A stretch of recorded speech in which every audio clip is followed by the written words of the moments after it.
പൈസ ഇഷ്ടം പോലെ ഉള്ളതുകൊണ്ട് പള്ളിയിൽ പോലും പോകില്ലായിരുന്നു. വീട്ടുകാർ കയറി താമസം നടത്തുന്നതിന് മുമ്പേ താഴെ താമസിച്ച പിശാച് കയറി താമസം നടത്തി. അടുത്തടുത്ത വർഷങ്ങളിൽ ഒരു 18ഉം 16ഉം ഒക്കെ വയസ്സുള്ള 3 കുഞ്ഞുങ്ങളുടെ ശവപ്പെട്ടി ഒരു വീട്ടിൽ വെച്ചാൽ, ഒരു സിനിമയിൽ കേട്ടിട്ടുണ്ടോ ഇതുപോലത്തെ ഒരു ഭവനം? ഒരു വീട്ടിൽ 4 പേര്, മുഴുവൻ തകർച്ച. ഇതുപോലൊരു വീടിനെ വിടിവിക്കാൻ ഒരു സാംസ്കാരിക നേതാവിനും ഒരു ശാസ്ത്രജ്ഞനോ വാക്ക് കൊടുക്കാൻ പറ്റും. പക്ഷെ ഞാൻ പറയും, 2000 വർഷം മുമ്പ് കല്ലറകളെ പൊളിച്ചുയർത്തവൻ ജീവിക്കുന്നുണ്ട്. ഈ വീടിനും വിടുതലാവും. അങ്ങനെ വിടുതലായതാണ് എൻ്റെ വീട്.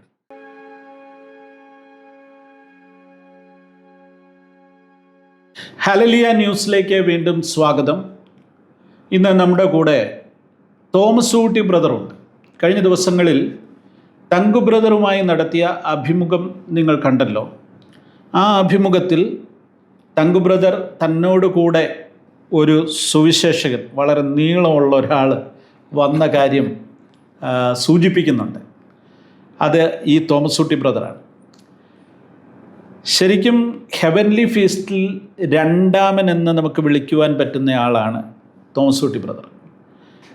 ഒരാളെ രണ്ടാമനെന്ന് പറയുമ്പം ആ രണ്ടാമൻ എപ്പോഴും ഒന്നാമനാകാനായിട്ടൊരു ശ്രമം നടത്തുന്നതൊക്കെ പ്രസ്ഥാനങ്ങളുടെ തകർച്ചയ്ക്കൊക്കെ കാരണമാകുന്നുണ്ട്. എന്നാൽ കഴിഞ്ഞ 30 വർഷമായി ഹെവൻലി ഫീസ്റ്റിൽ ഒന്നാമനും രണ്ടാമനും അതാത് പൊസിഷനിൽ തന്നെ നിൽക്കുന്നു. തോമസ് ഊട്ടി ബ്രദറിനും ഹെവൻലി ഫീസ്റ്റുമായി ബന്ധപ്പെട്ട് ധാരാളം കാര്യങ്ങൾ നമ്മളോട് പറയുവാനുണ്ട്. നമുക്കതിലേക്ക് നേരിട്ട് പ്രവേശിക്കാം. സ്വാഗതം ചെയ്യുന്നു തോമസ് ഊട്ടി ബ്രദറിനെ. Thank you. ഓക്കെ, നമ്മൾ തമ്മിലുള്ള പരിചയം ഞാൻ ഗുഡ് ന്യൂസിൽ ജോലി ചെയ്യുന്ന കാലം, കൊച്ചു പയ്യനാണ്. Thomas Ooty brother Jyothimargam bible school പഠനം, ജ്യോതിമാർഗം, കാനവച്ചൻ്റെ കൂടെ, പി ജി മാത്യൂസിൻ്റെ കൂടെ. പി ജി മാത്യൂസിൻ്റെ ഒരു അഭിമുഖം ഹല്ലേലൂയയിൽ ഞാൻ കണ്ടിരുന്നു. അതിൽ തോമസ് ഊട്ടി ബ്രദറിനെ കുറിച്ച് വളരെ കാര്യമായിട്ട് അദ്ദേഹം വളരെ സ്നേഹത്തോടെ സംസാരിക്കുന്നുണ്ട്. എൻ്റെ ആത്മീയ പിതൃസ്ഥാനത്താണ് പി ജി മാത്യൂസ് പാഷ. അതെ. അപ്പം തോമസ് ഊട്ടി ബ്രദറിൻ്റെ ജീവിതത്തിലെ വാഗ്ദാനത്താണ് സ്വദേശം, പിന്നെ ഞാലിയാകുഴിയിലാണ്. ഒരു ഓർത്തഡോക്സ് ഫാമിലി ആയിരുന്നു. വളരെ തകർന്ന ഒരു അവസ്ഥയിലായിരുന്നു. അതൊക്കെ ഈ സാക്ഷ്യങ്ങൾ, ആ വാക്കാണ് സാധാരണ ഉപയോഗിക്കുന്നത്. ശാപം പിടിച്ച ഒരു വീടായിരുന്നു. അവിടെ നിന്ന് അല്പം സരസരീതിയിൽ ഇപ്പം പറയും, പിശാചിന്റെ സംസ്ഥാന സമ്മേളനം ഞങ്ങളുടെ വീട്ടിലായിരുന്നു. റിയലി? ഓക്കെ. അപ്പം ആ സാക്ഷ്യം എനിക്കറിയാം, എന്നാലും നമ്മുടെ പ്രേക്ഷകർക്ക് അത്രയും അറിയണമെന്നില്ല. ജസ്റ്റ് ചെറുതായിട്ട് ആ സാക്ഷ്യം ഒന്ന് പറഞ്ഞു തുടങ്ങിയാൽ നല്ലതായിരിക്കും. സാക്ഷ്യം പറഞ്ഞാൽ, ഈ ഓർത്തഡോക്സ് ജേക്കബൈറ്റ് ഉള്ളതുകൊണ്ട് ഞങ്ങളുടെ ഓൾ ഫാമിലി ഓർത്തഡോക്സ് ആണ്. അതിൽ ഞങ്ങളുടെ ഒരു ബ്രാഞ്ച് മാത്രം ജേക്കബൈറ്റ്. അപ്പോൾ അങ്ങനെ അവിടുത്തെ ഏറ്റവും അറിയപ്പെടുന്ന സാമ്പത്തിക ശേഷിയുള്ള ഒത്തിരി വസ്തുവകളൊക്കെ ഉള്ളൊരു കുടുംബമാണ്. പണത്തിനൊരു കുറവും ഇല്ലായിരുന്നില്ല. മുമ്പോട്ട് ഞങ്ങൾക്ക് ഞങ്ങളുടെ ഒരു പ്രൈവറ്റ് ബാങ്ക്, അതുപോലെ കർണാടകയിലെ സ്റ്റേറ്റ്, ആസ്ഥാനത്തും ചുറ്റുപാടും ഇഷ്ടംപോലെ വസ്തുക്കൾ, പൈസ ഇഷ്ടം പോലെ ഉള്ളതുകൊണ്ട് പള്ളിയിൽ പോലും പോകില്ലായിരുന്നു. ഇത് ഞാൻ പൈസ ഉണ്ടെങ്കിൽ പിന്നെ പള്ളി പോകേണ്ട കാര്യമില്ല. ഇതെൻ്റെ പിതാവിൻ്റെ കാലത്തെ കാര്യമാണ്. എൻ്റെ പിതാവൊക്കെ കുഞ്ഞുങ്ങളാണ്, പള്ളിയിൽ പോലും പോകുകയില്ല. അങ്ങനെ ഇരുന്നപ്പോൾ പ്രാർത്ഥനയും ദൈവാശ്രയം വളരെ സാമ്പത്തികമാണെല്ലാം എന്ന് കരുതി. അതെ. അപ്പോൾ ഇത് ഞാൻ എല്ലായിടത്തും സാക്ഷ്യം പറഞ്ഞ മനുഷ്യരിത് അറിയാൻ വേണ്ടി, സാമ്പത്തികം അല്ല എന്നറിയാൻ, സാമ്പത്തികം വേണം താൻ. അപ്പോൾ അങ്ങനെ പള്ളിയിൽ പോലും പോകാഞ്ഞ ഒരു കാലഘട്ടത്തിൽ ഒരു മകള് മരിക്കുക. മരിച്ചപ്പോൾ അന്ന് ഈ ക്രൈസ്തവരും ഈ പ്രശ്നം വെപ്പിക്കുന്നവരെയൊക്കെ വെച്ച് നോക്കും. അതെ. ഞാൻ അല്പ സരസ്വരീതി പറഞ്ഞു, അവരുടെ പേര് തന്നെ പ്രശ്നം വെക്കുന്നവരുന്നു. അങ്ങനെ നോക്കിയപ്പോഴാണ് അറിയുന്നത് ഞങ്ങൾ താമസിക്കുന്ന വീടിൻ്റെ സ്ഥാനം തെറ്റാണ്. അങ്ങനെ അവിടുത്തെ വഴിക്ക് എതിർവശത്തുള്ള സ്ഥലവും ഞങ്ങളുടെ ആയതുകൊണ്ട് എല്ലാവരും നോക്കിയപ്പോൾ ഏറ്റവും ബെസ്റ്റ്, ആ മേഖലയിൽ കിട്ടാവുന്ന ബെസ്റ്റ് സ്ഥലത്താണ് വീടിരിക്കുന്നത്. വീട് രണ്ടാമത് വെച്ചു, വഴിക്ക് ഓപ്പോസിറ്റ്. ഈ സ്ഥാനം മാറാൻ വേണ്ടി. പക്ഷേ അവിടെ വന്ന് 2 പിള്ളേരുടെ ശവപ്പെട്ടിയും കൂടെ വെച്ചു. മനസ്സിലാക്കണം, വീടിന്റെ സ്ഥാനം മാറിയിട്ടും ഞാൻ പറയില്ല. വീട്ടുകാർ കയറി താമസം നടത്തുന്നതിന് മുമ്പേ താഴെ താമസിച്ച പിശാച് കയറി താമസം നടത്തി. മനസ്സിലായോ? അടുത്തടുത്ത വർഷങ്ങളിൽ ഒരു 18ഉം 16ഉം ഒക്കെ വയസ്സുള്ള 3 കുഞ്ഞുങ്ങളുടെ ശവപ്പെട്ടി ഒരു വീട്ടിൽ വെച്ചാൽ ആക്സിഡൻറ്റിലല്ലെന്ന് ഓർക്കണം. മനസ്സിലായി. എൻ്റെ ഫാദറിന് അന്നത്തെ രീതി അനുസരിച്ച് അന്ത്യകൂദാശ വരെ കൊടുത്തത്. മനസ്സിലായോ? പക്ഷേ എൻ്റെ പിതാവ് ഞങ്ങളുടെ വീടിനടുത്ത് ഒരു ക്നാനായ യാക്കോബായ പള്ളിയുണ്ട്. എൻ്റെ പിതാവിൻ്റെയൊക്കെ ചെറുപ്പകാലത്ത് അവിടെ വടക്കൻ ഭാഗത്ത് നിന്നൊരു ഗീവർഗീസ് അച്ഛൻ, ഇതൊക്കെ ഫാദർ പറഞ്ഞു കേട്ടു, അച്ഛൻ വന്ന് സുവിശേഷം പറഞ്ഞു. അന്ന് പെന്തിക്കോസ്റ്റലിസം ഒന്നും അത്രയും വന്നില്ല. ഉണ്ട്. എൻ്റെ ഫാദർ ആ പള്ളിക്കകത്തിരുന്ന് മാനസാന്തരപ്പെട്ടു. ഈ ക്നാനായ യാക്കോബായ പള്ളിക്കകത്ത് മാനസാന്തരപ്പെട്ട് മുമ്പോട്ട് 3 മക്കൾ മരിച്ചുകൊണ്ട് എൻ്റെ ഫാദറിനെ ഒത്തിരി പൊതിഞ്ഞാണ് വളർത്തിയത്. കുറേ നാൾ കഴിഞ്ഞ് അദ്ദേഹം സ്നാനപ്പെട്ടു. IPCയിൽ സ്നാനപ്പെട്ടു. അദ്ദേഹം സഭയിലെല്ലാം പോലും ഞങ്ങളൊക്കെ വളർന്നു വന്ന സമയത്ത് ചെറിയൊരു പിന്മാറ്റം എന്ന് പറഞ്ഞാൽ സഭയിൽ പോകാത്ത പിന്മാറ്റം അല്ല. വീട്ടിൽ ഞങ്ങളാരും വിശ്വാസത്തിലും വന്നില്ല. അദ്ദേഹം നിന്നുകൊണ്ടാണ് ഞങ്ങളെല്ലാം ഇന്ന് നിൽക്കുന്നു. പക്ഷേ ചെറിയൊരു ജീവിതത്തിൽ ഞങ്ങളുടെ മുമ്പിൽ സാക്ഷ്യം പോകുന്ന ചെറിയ വഴക്കും ചെറിയ പ്രശ്നങ്ങളുണ്ടായി. അതുകൊണ്ട് ഞങ്ങളാരും അദ്ദേഹത്തിൻ്റെ മാർഗത്തിലും പള്ളിയിൽ പോക്കോ ഇല്ല. ഞാൻ തമാശന് പറയും, കുറിയലായുസോനും ഇല്ല, ഹല്ലേലിയായും ഇല്ല. പക്ഷേ കൃപയാൽ ഞാൻ വളർന്നത് കോട്ടയം MD സെമിനാരി സ്കൂളിൽ, മർത്തോമ സ്കൂളിൽ ബോർഡിങ്ങിൽ പഠിച്ചുകൊണ്ട് ഒത്തിരി ബേസിക് വചനങ്ങൾ അവിടെ കിട്ടി. അങ്ങനെ ഒരു യേശുവിനോട് മാത്രം പ്രാർത്ഥിക്കണം എന്നൊക്കെ ഒരു ചിന്താഗതി കുഞ്ഞുനാൾ മുതൽ മർത്തോമായി നിന്ന് കിട്ടി. അങ്ങനെല്ലാം വന്ന് എൻ്റെ ഫാദർ അപ്പം തന്നെ പരിശുദ്ധാത്മാഭിഷേക ലൈനിനൊക്കെ അല്പം ഒരു എന്തോ എതിര് പോലെയൊക്കെ ഇടയ്ക്ക് അദ്ദേഹം അപ്രകാരം ഒരു കൂട്ടത്തിലും പോയി. അപ്പം ഞങ്ങളുടെ വീടിൻ്റെ തൊട്ട് താഴെ കുഞ്ഞവറാച്ചായൻ്റെ ഭവനത്തിൽ ചർച്ച കൊണ്ട് വലിയ ആരാധന നടക്കുക. കുഞ്ഞവറാച്ചാനൊക്കെ അപ്പോഴേക്ക് ചർച്ച ബോർഡിലേക്ക് വന്നിരുന്നു. എൻ്റെ പിതാവും കുഞ്ഞവറാച്ചാനും രണ്ടുപേരുടെയും പേര് കുഞ്ഞവറാച്ചന്മാർ, മുകളിലും താഴെ ഞങ്ങൾ രണ്ടും പാതിയപ്പള്ളിയിൽ ഒരേ വീട്. ഞങ്ങളുടെ കസിൻ കുഞ്ഞവറാച്ചാനൊക്കെ പുതുപ്പള്ളിയിൽ ചർച്ച ബോർഡിലൊരു വലിയ ഉണർവുണ്ടായി. ഇന്ന് കോട്ടയം ഭാഗത്ത് കാണുന്ന എല്ലാ മിക്ക ചർച്ച ബോർഡുകളും ആ ഉണർവിൽ നിന്നുണ്ടായതാണ്. അതിരുങ്ക ജോർജ് സാർ എന്ന് പറയും. കുഞ്ഞുങ്ങൾ പ്രവചിക്കുക, വരുന്നവരുടെ വിവരങ്ങൾ പറയുക,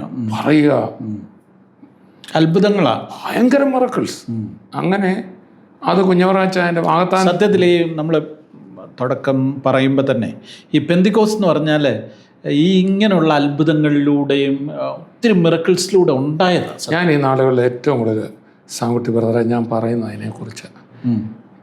ഈ പെന്തിക്കോസ്ത് എന്ന് പറയുന്നത് പിന്നീടല്ലേ തിയോളജിക്കൽ ലൈനും അതെല്ലാം ഇപ്പം വേർപാടും വിശുദ്ധി എന്നൊക്കെ പറഞ്ഞ ഒരു കാലഘട്ടത്തിന് ആവശ്യമായി തന്നെ പറഞ്ഞ കാര്യങ്ങളാണ്. തീർച്ചയായും. പക്ഷെ ഫോക്കസ് പെന്തക്കോസ്റ്റിൽ നിന്ന് അങ്ങ് പോയി.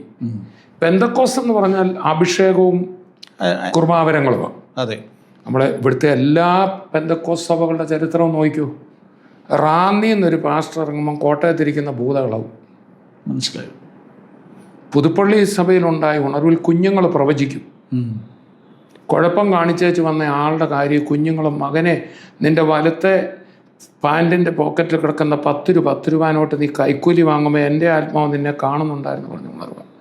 അപ്പം ഞാൻ കുറേ ഉണർവുകൾ കേട്ടിട്ടുണ്ട്, കുറേ ഉണർവുകൾ പങ്കാളികളായിട്ടുണ്ട്, കണ്ടിട്ടുണ്ട്. അങ്ങനെ ഒരാളാണ് ഞാൻ. അതിൽ ഏറ്റവും വലുതാണ് ഹെവൻലി ഫീസ്റ്റ്.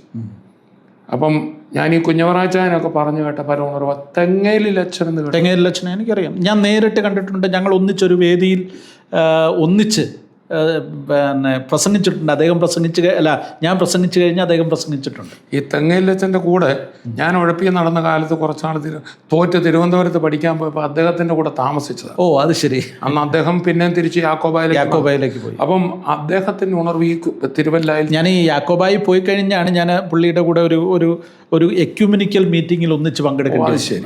അപ്പം അദ്ദേഹം ഞാൻ കേട്ടിട്ടുള്ളത് അദ്ദേഹം ഭയങ്കര പ്രാർത്ഥനാവീരൻ. അത് ഞാൻ കണ്ടിട്ടുമുണ്ട്.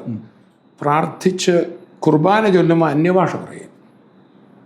അങ്ങനെയാണ് അദ്ദേഹം സ്നാനപ്പെടുകയും കുഞ്ഞവറാച്ചായനെയും എന്നെ കർത്താവിൽ നടത്തിയ കുഞ്ഞവറാച്ചായൻ്റെ കൂടെയുള്ള തങ്കപ്പച്ചായനെയും സ്നാനപ്പെടുത്തിയ അദ്ദേഹം. അതിന് കുഞ്ഞവറാച്ചായന് അദ്ദേഹത്തിൻ്റെ പിതാക്കന്മാരെല്ലാം ചെറുപ്പത്തിൽ മരിക്കുകയായിരുന്നു. കുഞ്ഞവറാച്ചാനും അതുപോലെ മരണകരമായൊരു രോഗമുണ്ടായി. ഈ തെങ്ങയിലച്ഛൻ പ്രാർത്ഥിച്ച് അത്ഭുത സൗഖ്യമാകും. അത് ശരി. അപ്പം അങ്ങനെ ആ ഉണർവിൽ സ്നാനപ്പെട്ടത് കൊണ്ട് പിന്നെ തെങ്ങേലച്ചൻ ഇങ്ങനെ യാക്കോബയിലേക്ക് പോയപ്പം അവർ ഉണർവ് തപ്പി നടന്നാണ് ഈ അതിരിങ്ക ജോർജ് സാറ് ചർച്ചക്കോടി വരുന്നത്. എല്ലാം എനിക്ക് ഒത്തിരി ചരിത്രങ്ങൾ കേട്ടിട്ടുണ്ട്. മനസ്സിലായി. കുഞ്ഞവറാച്ചാൻ്റെ ലൈഫ് ഹിസ്റ്ററി ഉണ്ട്, ലവിങ് ജീസസ്, അതിനകത്ത് ഇതെല്ലാം എഴുതിയിട്ടുണ്ട്. അപ്പോൾ ആ കുഞ്ഞവറാച്ചായനൊക്കെ ഞങ്ങൾക്ക് വേണ്ടി പ്രാർത്ഥിക്കുക. ഞാൻ എൻ്റെ തലമുറയിലേക്ക് ശാപം വന്നത് പറഞ്ഞില്ലല്ലോ. പിതാവിൻ്റെ കാലത്ത് അത് മാറിയേനെ. ഞാനെപ്പോഴും പറയും, കർത്താവിലായൊരു നമ്മളാരും പെർഫെക്റ്റ് അല്ല. ആ കിട്ടിയ വിശ്വാസത്തിൽ നമ്മൾ മുമ്പോട്ട് പോയാൽ ഏത് ശാപവും മാറും. അതെ, മാറിയിരിക്കും. ഞാനത് നിങ്ങളോടൊന്നും പറയേണ്ട കാര്യമില്ല. ഇപ്പം അല്ലേ, വിശ്വാസ മാർഗത്തിൽ വന്ന കർത്താവിനെ അറിഞ്ഞ വീടുകളെല്ലാം അനുഗ്രഹിക്കപ്പെട്ടു. ഇപ്പം തങ്കുബ്രദറിൻ്റെ കാര്യം ഈ കഴിഞ്ഞ എപ്പിസോഡുകളിൽ കേട്ടല്ലോ. എവിടെ ഏത് തകർച്ചയിൽ ഞാൻ ഞെട്ടിപ്പോയി. 5 വിധവമാർക്ക് 13ാമത്തെ വയസ്സിൽ ഫീഡ് ചെയ്യേണ്ടി വരുന്ന ഒരു ബാലൻ്റെ ഞാൻ ആദ്യമായിട്ട് കേൾക്കാറ്. ഞാൻ ആ ഭാഗം കരഞ്ഞുകൊണ്ടാണ് കേട്ടത്. ഞാൻ മുമ്പ് കേട്ടിട്ടുണ്ടായിരുന്നു.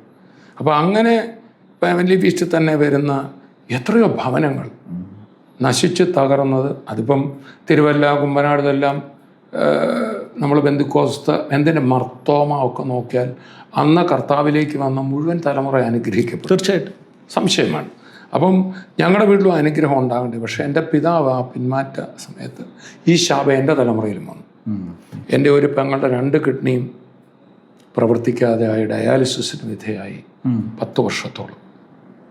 അപ്പോൾ ഈ അന്ന് ഒരു ഡയാലിസിസിന് ഒരു ഗവൺമെൻറ് ഓഫീസറുടെ ശമ്പളം വേണം.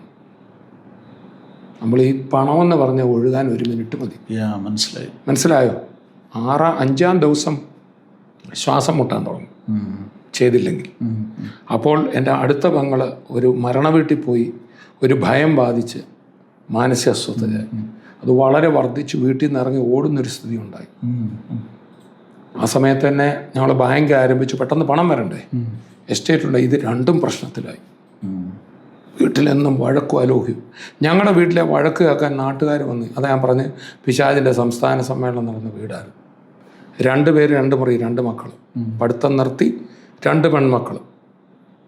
അടുത്ത മുറിയിൽ എൻ്റെ അമ്മയ്ക്ക് ഇതെല്ലാം നിമിത്തം മാനസികമായി തകർച്ച ഉണ്ടായി.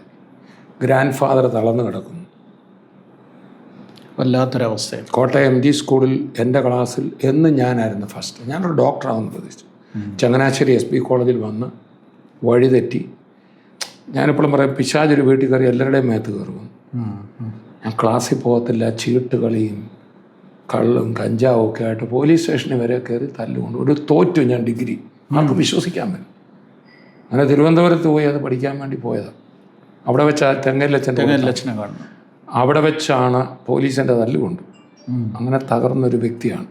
അങ്ങനെ കിടക്കുമ്പോൾ ഈ കുഞ്ഞവറാച്ചാനോടൊപ്പമുള്ള ഒരു പാസ്റ്റർ KM വർഗീസ്, അദ്ദേഹം നാട്ടിലൊരു പ്ലംബറും ഒക്കെ ആയിരുന്നു. ഞങ്ങളുടെ വീടിൻ്റെ തൊട്ടടുത്താണ്. അപ്പോൾ PG മാത്യൂസ് പാസ്റ്റർ അപ്പുറത്തൊരു വീട്ടിൽ താമസിക്കും. ഇവർ ബന്ധിക്കോസ് എന്നും പറഞ്ഞ് നമ്മൾ കുഞ്ഞവറാച്ചാനൊക്കെ ബന്ധിക്കോസ് സാഹിബിനെയൊക്കെ കൊണ്ടുവന്ന് ഫോട്ടോ എടുത്ത് പൈസ ഉണ്ടാക്കാമെന്ന് നമ്മൾ പറയുന്നേ, നാട്ടിൽ പറയുന്നതോടെ നമ്മളും പറയും. അപ്പോൾ പിന്നെ അന്ന് പറഞ്ഞാൽ നമ്മളും കേൾക്കണമല്ലോ. തീർച്ചയായിട്ടും സത്യം. FCR പോലും ഇല്ലെന്നുള്ളതാണ് സത്യം. അതെ. അപ്പം കുഞ്ഞവറാച്ചാനെയൊക്കെ പറഞ്ഞതിൻ്റെ ഇച്ചിരി നമുക്ക് കിട്ടണ്ടേ? തീർച്ചയായിട്ടും. അപ്പം അങ്ങനെ ഇതൊക്കെ നമ്മൾ പറഞ്ഞുകൊണ്ടിരുന്നു. പക്ഷെ കുഞ്ഞവറാച്ചാനോട് അടുത്തപ്പോഴാണ് മനസ്സിലായി, താനൊരു അപ്പൻ മരിച്ചുപോയി അനാഥനായി വളർന്നുകൊണ്ട് അനാഥശാല നടത്തി. ആ അനാഥശാലയിലുണ്ടായ ഉണർവ് ഞാൻ കണ്ടതാണ്. തമിഴ്നാട്ടിൽ ലോവർ ക്യാമ്പിൽ അനാഥശാല നടത്തി. അവിടെ ഒരു വലിയ റിവൈവലുണ്ടായി.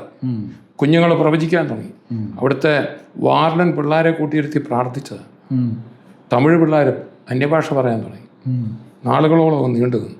ഞാനും തമ്പുറൊക്കെ അവിടെ പോകുമായിരുന്നു, പോയി പ്രാർത്ഥിക്കാൻ. ശരി. അങ്ങനെ പല ഉണർവ് കുറയാൻ കണ്ടിട്ടുണ്ട്. മഹത്താനത്ത് കുഞ്ഞവറാച്ചാൻ നടത്തിയ ബൈബിൾ സ്കൂളിലാണ് ഞാൻ പഠിച്ചത്. അവിടെ ഒരു 3 ദിവസത്തെ ഉപവാസ പ്രാർത്ഥന കുഞ്ഞവറാച്ചാൻ്റെ വീട്ടിൽ വെച്ചു. 3 ദിവസം കഴിഞ്ഞ് ആരും വരാതിരിക്കുകയില്ല, വരിക. അതങ്ങ് നീണ്ടു. 1.5 വർഷം 460 ദിവസത്തോളം കണ്ടിന്യൂസ് ആയിട്ട് നിർത്താതെ. അന്ന് വാഗ്ദാനം ചർച്ചകളുടെ ചാർജ് എനിക്കുണ്ട്, ഹെവൻലി ഫീസ്റ്റും പോകുന്നുണ്ട്. അല്ല, നമ്മൾ കുടുംബത്തിൻ്റെ കാര്യം പറഞ്ഞു അവിടെ നമ്മളൊന്ന് ഇച്ചിരി ഡിവിയേറ്റ് ചെയ്ത് പോയി. ഇച്ചിരി കാട് കയറിയെങ്കിലും കാട്ടിൽ നല്ല ഫലങ്ങളൊക്കെ പറിച്ച് മുമ്പോട്ട് പോവാം. ഓക്കെ, ഡീവിയേറ്റ് ചെയ്തു. അപ്പോൾ കുടുംബം ഫാദറിൻ്റെ പിന്മാറ്റ കാലഘട്ടത്തിൽ ഈ സംഭവം എല്ലാം ഉണ്ടായി പോയി. അപ്പം എൻ്റെ ജീവിതം മുഴുവൻ ഞാൻ ഫാദർ കർത്താവിനെ കളിപ്പിച്ച് എൻ്റെ പിതാക്കന്മാരുടെ കുഴപ്പം ഞങ്ങൾ അനുഭവിക്കുന്നതെന്ന് പറയുമായിരുന്നു. അപ്പോൾ ഈ തിരുവനന്തപുരത്ത് പഠിക്കാൻ പോയി, തിരുവനന്തപുരത്ത് പഠിച്ച് ആ സമയത്താണ് പോലീസിൻ്റെ തല്ലുകൊണ്ടതെന്ന് പറഞ്ഞു. എന്തിനാ പോലീസ് തല്ലിയേ? അത് ട്രിവാൻഡ്രത്ത് ഒരു സൂ ഉണ്ടല്ലോ, അവിടെ ഞങ്ങൾ കുറേ കൂട്ടുകാരെല്ലാം കൂടെ കള്ളും കുടിച്ച് വേറെ കുറച്ച് ചെറുപ്പക്കാരുമായിട്ട് തല്ലുണ്ടാകും. എനിക്ക് അടിയടി ആന്ന് കേട്ടാ പേടിയുള്ള ആളാണ്, ഞാൻ അടിക്കാനേ പോയില്ല. അപ്പം തല്ലുണ്ടാക്കി കുറച്ച് പിള്ളേരെ നീയൊക്കെ ഓടിപ്പോടാം. പോലീസുകാർ ഒരു മഫ്തിയിലായിരുന്നു. ഞങ്ങൾ ഈ വഴക്കുണ്ടാക്കുന്നത് മ്യൂസിയം പോലീസ് സ്റ്റേഷൻ കണ്ടിട്ടുള്ളവർക്കറിയാം, അതിൻ്റെ അകം മ്യൂസിയമാണ്. ഇത് പോലീസ് സ്റ്റേഷനാണ്, ഞങ്ങൾക്ക് പിടികിട്ടില്ല. അതിൻ്റെ വരാന്ത കിടന്ന തല്ല് അടി ഉണ്ടാക്കുന്ന. എന്നാൽ ഞങ്ങളെല്ലാം ഈ ഞങ്ങളുടെ കൂടെയുള്ളവർ പോലീസ് താനാരോട് ഓടുമെന്ന് പറഞ്ഞു. ഉടനെ അവർ അകത്തോട്ട് ചെന്നേച്ച് യൂണിഫോം ഉള്ളവരെ വിട്ടു. ഇവരെ കണ്ടപ്പോൾ കൂട്ടുകാരെല്ലാം ഓടി കൂട്ടത്തിൽ പൊക്കമുള്ള എന്നെ പിടിച്ചു. ഞാനേ നേതാവെന്ന് വിചാരിച്ചു. എൻ്റെ കൂടെ ഒരാളെയും പിടിച്ചു. അകത്ത് ഞാൻ പപ്പപ്പായൊക്കെ പറഞ്ഞപ്പം ഇപ്പം ചെക്ക് ചെയ്യുന്നല്ല പറഞ്ഞ ഒറ്റ അടി തന്നു. അപ്പോൾ പണ്ട് മർത്തോമയിലൊക്കെ പ്രാർത്ഥിക്കുമായിരുന്നേ. അപ്പോൾ അവിടെ നിന്ന് പാലം കിടക്കോളം നാരായണമെന്ന് കേട്ടിട്ടില്ല, അവിടെ നിന്ന് പ്രാർത്ഥിച്ചു പോലീസ് സ്റ്റേഷനിൽ നിന്ന്. കാരണം ഇപ്പം മെഡിക്കൽ കോളേജിൽ കൊണ്ടുപോകണം, ചെക്ക് ചെയ്യണമെന്നൊക്കെ പറഞ്ഞു. കർത്താവെ വിടുവിക്കണേ എന്ന് വർഷങ്ങൾക്ക് ശേഷം അവിടെ വെച്ച് പ്രാർത്ഥിച്ചു. പെട്ടെന്ന് കോള് വരികയാണ്. SI പറഞ്ഞു, അമ്മാരെ വിട്ടേരെ, എഴുതി വെപ്പിച്ചിട്ട് വിട്ടേരെ, എൻ്റെ അത്യാവശ്യമുണ്ട്, നിങ്ങളെല്ലാം ഇനി പോരാൻ പറഞ്ഞു. അപ്പം അതോടുകൂടെ നമ്മൾ ദൈവത്തെ വിട്ടു. അങ്ങനെ അത് ഞാനിപ്പോൾ ഓർക്കുക, മനസ്സിലായി. അപ്പം അങ്ങനെ എൻ്റെ ജീവിതം നശിച്ചിരിക്കുമ്പോൾ എല്ലാം തകർന്നു. ഈ സമയത്ത് തന്നെയാ വീട്ടിൽ ഈ പ്രശ്നങ്ങളെല്ലാം നടക്കുക. നിങ്ങളുടെ മക്കൾക്ക് വിവാഹപ്രായമായോ? ഹല്ലേലൂയ മാട്രിമോണിയൽ നിങ്ങളെ സഹായിക്കുന്നു. വിശ്വാസികൾക്ക് ജീവിത പങ്കാളിയെ കണ്ടെത്തുവാൻ ഏറ്റവും ഫലപ്രദവും സുരക്ഷിതവുമായ മാർഗമാണിത്. 2 മാർഗങ്ങളിലൂടെയാണ് നിങ്ങളുടെ മക്കളെക്കുറിച്ചുള്ള വിവരങ്ങൾ 10,000-കണക്കിന് ആളുകളിലേക്ക് ഞങ്ങൾ എത്തിക്കുന്നത്. ഒന്ന്, ഹല്ലേലൂയ ഓൺലൈൻ. നിരന്തരം ക്രിസ്തീയ വാർത്തകൾ 100 വാട്സപ്പ് ഗ്രൂപ്പുകൾ വഴി 10,000-കണക്കിന് വായനക്കാരിലേക്ക് എത്തുന്നു. ആ വാർത്തകളോടൊപ്പം നിങ്ങളുടെ മാട്രിമോണിയലും ഉൾപ്പെടുത്തുന്നു. 2, കഴിഞ്ഞ 30 വർഷമായി പ്രസിദ്ധീകരിക്കുന്ന ഹല്ലേലൂയയുടെ പ്രിൻ്റ് എഡിഷൻ ഉണ്ട്. ആ പ്രിൻ്റ് എഡിഷനിലും ഈ മാട്രിമോണിയൽ അതുപോലെ തന്നെ ഉൾപ്പെടുത്തുന്നു. ഈ 2 മാർഗങ്ങളിലൂടെ 10,000-കണക്കിന് വായനക്കാരിലേക്ക് വളരെ പെട്ടെന്ന് നിങ്ങളുടെ മാട്രിമോണിയൽ എത്തുമ്പോൾ ആലോചനകൾ നിങ്ങളെ തേടി വരും. അതിൽ നിന്ന് ഏറ്റവും അനുയോജ്യമായത് പ്രാർത്ഥനാപൂർവം നിങ്ങൾ തിരഞ്ഞെടുത്താൽ മാത്രം മതിയാകും. അതുകൊണ്ട് വൈകണ്ട. ലോകത്തിൻ്റെ ഏത് കോണിലിരുന്നാണെങ്കിലും നിങ്ങൾക്ക് രജിസ്റ്റർ ചെയ്യാം. ഈ സ്ക്രീനിലുള്ള ഫോൺ നമ്പറിലേക്ക് നിങ്ങളുടെ മക്കളുടെ ബയോഡേറ്റയും ഫോട്ടോയും അയയ്ക്കുക. ഇന്ന് തന്നെ രജിസ്റ്റർ ചെയ്യുക. എത്രയും വേഗം നിങ്ങളുടെ മക്കളുടെ വിവാഹം നടക്കട്ടെ എന്ന് പ്രാർത്ഥിക്കുന്നു. ഒന്ന് ഓർത്തു നോക്കി, ഒരു സിനിമയിൽ കേട്ടിട്ടുണ്ടോ ഇതുപോലത്തെ ഒരു ഭവനം? ഒരു വീട്ടിൽ 4 പേര്, മുഴുവൻ തകർച്ച, ഒത്തിരി പ്രശ്നങ്ങൾ. ഇനിയുണ്ട്, ഇത്ര പറഞ്ഞു, ഇനിയും പറയാനാണേ ഉണ്ട്. അതുപോലത്തെ ഭീകരതയിൽ ഞാൻ സാറിന് പറയാം, ഇതുപോലൊരു വീടിനെ വിടുവിക്കാവുന്ന ഏതെങ്കിലും പാസ്റ്റർക്ക് വാക്ക് കൊടുക്കാൻ പറ്റുമോ? ഏതെങ്കിലും രാഷ്ട്രീയ നേതാവിന് വാക്ക് കൊടുക്കാൻ പറ്റുമോ? ഇതുപോലൊരു വീടിനെ വിടുവിക്കാവുന്ന ഒരു സാംസ്കാരിക നേതാവിനും ഒരു ശാസ്ത്രജ്ഞനോ വാക്ക് കൊടുക്കാൻ പറ്റും? പക്ഷെ ഞാൻ പറയും, 2000 വർഷം മുമ്പ് കല്ലറകളെ പൊളിച്ചുയർത്തവൻ ജീവിക്കുന്നുണ്ട്, ഈ വീടിനും വിടുതലാവും. അങ്ങനെ വിടുതലായതാണ് എൻ്റെ വീട്. ആ മനുഷ്യൻ തങ്കപ്പച്ച എന്ന് പറയും, KM വർഗീസ് പാസ്റ്റർ. അദ്ദേഹം ഗൾഫിലായിരുന്നു. അദ്ദേഹത്തിന് ദർശനം കിട്ടിയെന്നാണ് പറയുന്നത്. എൻ്റെ വീട് ഇങ്ങനൊരു പാമ്പ് വിഴുങ്ങുന്നു. അപ്പം അവരൊക്കെ അതുപോലെ ഞങ്ങളുടെ വീടുമായിട്ട് ബന്ധപ്പെട്ടവർ. അപ്പം അവിടുത്തെ ഇളയ മകനോട് നീ പോയി സുവിശേഷം പറയണം. ആ വീട്ടിൽ ഒരാളെങ്കിലും എനിക്ക് വേണ്ടി നിന്നാൽ ആ വീട് വിടുതലാവും. അപ്പോൾ പുള്ളിക്കും ഇത് എന്നോട് പറഞ്ഞാൽ ഞാൻ എന്നെ ബന്ധുക്കോസ് കൂട്ടാനാന്ന് പറയരുത്. ദർശനമൊന്നും പുള്ളി എന്നോട് പറഞ്ഞില്ല. വളരെ കാലത്തിന് ശേഷം, ഞാൻ വിശ്വാസത്തിൽ വന്ന ശേഷം അദ്ദേഹം പറഞ്ഞു, തോമസ് കുട്ടി ഇങ്ങനെ ഒരു വീട്ടിൽ കണ്ടെന്ന് പറഞ്ഞില്ല, ഒരു വീട്ടിൽ ഒരാളെങ്കിലും യേശുവിന് വേണ്ടി നിന്നാൽ ആ വീട് വിടുതലാവും. തോമസ് കുട്ടിയെ കർത്താവ് തൊടുക, ഈ പ്രശ്നത്തിനെല്ലാം വിടുതലാവുന്നു. ഞാനിത് എനിക്ക് ഏൽക്കുന്നില്ലെന്നുള്ള രീതി കേട്ടോണ്ടിരുന്നു, എനിക്കിട്ട് ഏറ്റില്ലെന്നുള്ളത്, പക്ഷെ അകത്ത് കൊള്ളുന്നുണ്ടായിരുന്നു. എന്നിട്ട് അദ്ദേഹം പറഞ്ഞു, ഞങ്ങളുടെ സഭയെ വരണ്ട. അതാ എനിക്ക് ഏറെ സന്തോഷമായി. എന്നെ സംബന്ധിച്ച് ആ രീതിയിൽ നടക്കുന്ന ഒരാളെ ബന്ധുക്കോസിൽ പോകാമെന്ന് പറഞ്ഞു. ചിന്തിക്കാനൊക്കത്തില്ല. അന്ന് രാത്രി 84 സെപ്റ്റംബർ 19 മറക്കത്തില്ല. നാളുകൾക്ക് ശേഷം ഞാൻ മുട്ടുകുത്തി പ്രാർത്ഥിക്കലാണ്. കോളേജിൽ പോകാൻ നേരത്തെ എൻ്റെ അമ്മ എനിക്കൊരു ബൈബിള് തന്നു. അത് ഞാൻ തിരിച്ചു കൊടുത്തേച്ച് പറഞ്ഞായിരുന്നു, അമ്മ ഇതൊക്കെ വലിയ നാണക്കേടാണ്, ഇതും കൊണ്ടൊക്കെ കോളേജിൽ പോയി. അന്ന് കർത്താവിനെ വിട്ടതാണ്. കർത്താവ് എനിക്കെന്നൊരു പാട്ടുണ്ട്, എത്ര ദൂരം നിന്നെ വിട്ടോടി ഞാൻ. അതെ, ഞാൻ കേട്ടിട്ടുണ്ട് ആ പാട്ട്. ഈയിടെ എൻ്റെ കുഞ്ഞുങ്ങളെല്ലാം കൂടെ പാട്ടൊന്ന് പാടിയായിരുന്നു. ഒന്ന് 2 വരി പാടാവും. തള്ളിപ്പറഞ്ഞപ്പോഴും തള്ളിക്കളഞ്ഞതില്ല എന്നെ നീ, ചൂടുള്ളൊരപ്പവും കുളിരിന ചൂടും പകർന്നു തന്നു എന്നിൽ നീ. ഈ പത്രോസ് എഴുതിയത്. പിന്നെ നമ്മൾ ചിലപ്പോൾ വിട്ടുപോകും പല കാര്യങ്ങൾ പറഞ്ഞു വരുമ്പോൾ. ഇപ്പം എത്ര പാട്ട് എഴുതിയിട്ടുണ്ട്? ഞാൻ ഈയിടെ മൊത്തം നോക്കിയിട്ട് 25-നും 30-നും ഇടയ്ക്കുണ്ട്. ഉണ്ട്. ഇതുപോലെ പോപ്പുലറായ വേറെ പാട്ടുകൾ? ഇതുപോലെ കുറേ പേപ്പർ ഒരു പാട്ടാണ്, ഇരിക്കുവാൻ ഒരിടം കാണുന്നില്ല. അതുപോലെ ഇത്തിരി പോപ്പുലറായ ഈ പാട്ട് എല്ലാവർക്കും അറിയാവുന്ന അറിയത്തില്ല, സ്തോത്രാഴ്ചയ്ക്ക് പാടുന്നൊരു പാട്ടാണ്. സ്വർണ്ണ സ്തോത്രാഴ്ച കോട്ടയത്തെടുത്തെന്നൊക്കെ ബ്രദർ പറഞ്ഞു. അതെ, സ്വർണം കൊണ്ട് പോയത്. അതെ അതെ. അന്ന് തങ്കുബ്രദർ പറഞ്ഞില്ലേ, ഒരു സഹോദരി ആദ്യം വള ഊരിയ. അത് കൂടാതെ അത് കഴിഞ്ഞൊരു സഹോദരി എനിക്കറിയാം, പല ഓപ്പറേഷൻ ചെയ്തിട്ട് സൗഖ്യമാകാഞ്ഞ ഒരു അക്രൈസ്തവ മാർഗത്തിൽ നിന്ന് വന്നൊരു സഹോദരി. ഞാൻ അവർ ഭയങ്കര സാമ്പത്തിക ബുദ്ധം, ഞാൻ നോക്കുക ഒരു മോതിരം ഊരിക്കൊണ്ട് ഓടി വരും. അന്നേരം ഞങ്ങളുടെ അന്ന് തന്നെ ഈ സംഭവം അതായത് സ്വർണ്ണ സ്തോത്രാഴ്ച. അപ്പോൾ ആക്ച്വലി അന്ന് ജോൺ പോൾ എന്ന തങ്കുബ്രദർ പറഞ്ഞ പേര് ഇച്ചിരി തെറ്റ്, ജോൺ പോൾ എന്നാണ് അദ്ദേഹത്തിന്റെ പേര്. മിറക്കിൾ നെറ്റ് ടിവിയുടെ അല്ലേ? അദ്ദേഹം തമിഴ്നാട്ടിലാണ്, ചെന്നൈക്കാരനാണ്, അമേരിക്കയിലാണ് സ്ഥിരവാസം.